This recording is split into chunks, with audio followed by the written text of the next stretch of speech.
पैसा उठे आनलु ना हाँ टिप चिन्ह देख उठे आनली तो पूरा 10 କଥା ଶିଖେଇଥିଲି टिप ଚିହ୍ନ ଦେଲୁ କାହିଁକି लास्ट दीटा अक्षर भूलीगली ना से टिप देके आनली केते पाठ पढ़े नहीं तते शिखिबु कहमी जा हेलो गोटे कथा सुनता ना कोन गोपालपुर बैंक टा भल नुहे विष्णुपुर बैंक टा भल की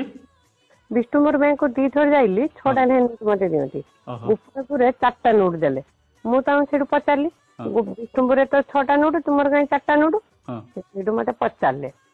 भाउज केते पाठ पढ़छ मु कहली पंचम फेल तांको खराब लागला बदे ओहो बैंक वाला को हां मु एते पाठ पढ़छि ना ओहो